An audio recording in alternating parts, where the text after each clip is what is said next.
Graduate हो गए, master भी कर ली, पर जॉब भूल जाओ। हर जगह बस एक ही लाइन सुनने को मिलते, एक्सपीरियंस चाहिए।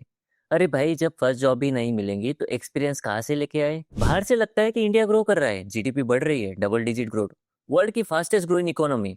इक्वेलिटी भी तो चाहिए। कुछ गिने चुने लोग ही पूरे देश को चला रहे हैं, बाकी सब तो कंगाल हो रखे हैं। एक पूरा जनरेशन खोखला हो रखा है, खाली रिज्यूम, खाली जेब, खाली होप्स।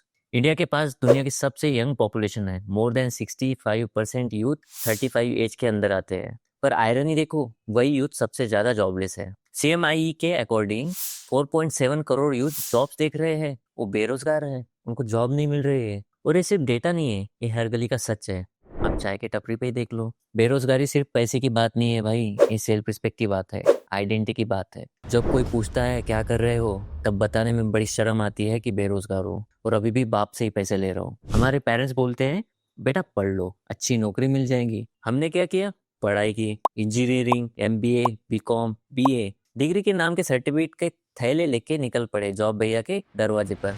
जॉब वाले भैया दरवाजा बंद करके बैठ रहे हैं। गजब कहानी है भाई। गवर्नमेंट जॉब्स में लाखों लोग फॉर्म भरते हैं और वैकेंसी होती है 500। प्राइवेट जॉब में तो 10,000 की जॉब के लिए 10 लाख का एजुकेशन लोन उठा लो, उसके बाद में उसको भरते बैठो। तो गलती किसकी है, स्टूडेंट की, सिस्टम की, या दोनों की?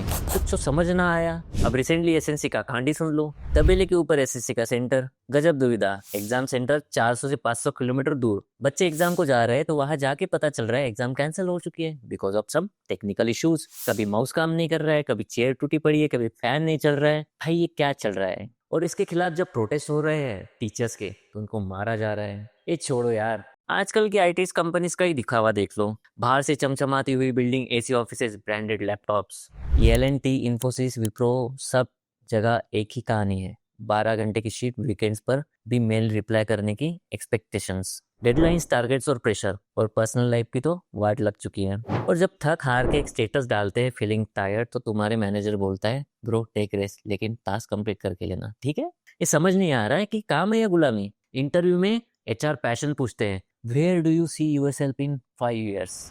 भाई पहले ये बताओ, मेरी मेंटल हेल्थ संभाल पाओगे? लोग कहते हैं जॉब है, सेटल हो गया तू। अरे भाई वो बस एक जॉब है, जिंदगी नहीं है मेरी जो सेटल हो जाऊंगा। एजुकेशन सिस्टम इंडस्ट्री रेडी नहीं बनाता। कॉर्पोरेट सिर्फ चीप लेबर की फैक्ट्री चला रहा है। गवर्नमेंट बस स्लोगन और योजना पे बिजी है। एंड यूथ, यूथ डिप्रेशन में है, फ्रीलांसिंग कर रहा है, गिग जॉब में अटका है, यूपीएससी के चक्रों में फंसा है। पर रियलिटी यही है कि इंडिया की ग्रोथ सिर्फ एक्सेल शीट में दिखती है, ग्राउंड पे नहीं।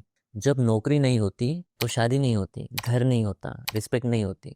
जब यूथ अनएम्प्लॉयड होता है तो सिर्फ पैसा नहीं, पूरा सिस्टम अनस्टेबल हो जाता है। फ्रस्ट्रेशन बढ़ता है, क्राइम बढ़ता है, drug abuse, mental health issues, सब एक्सप्लॉइट करते हैं। देश तभी चलेगा जब यूथ खुश होगा, एम्प्लॉयड होगा, रिस्पेक्टेड होगा। सरकार को पॉलिसीज ही नहीं बनानी, ग्राउंड पे लेके भी आना है। कॉलेजेस को सिर्फ डिग्री फैक्ट्री नहीं, स्किल फैक्ट्री भी बनाना होगा। और यूथ को जुगाड़ करना होगा, एक दूसरे को सपोर्ट करना होगा और सिस्टम को क्वेश्चन करना होगा। बिकॉज अभी हम चुप रहे तो सिर्फ हमारे पास में रिग्रेट होगा। ये बात अनएम्प्लॉयमेंट की नहीं है, ये जो हमारे सपने चुराए जाते हैं, ये बात उसकी है। अगर तुम भी इस अनएम्प्लॉयमेंट का शिकार हुए हो तो अपनी कहानी कमेंट सेक्शन में बताओ। लाइक करो, शेयर करो, बिकॉज ये रियलिटी चुप रहकर नहीं बदलेंगी।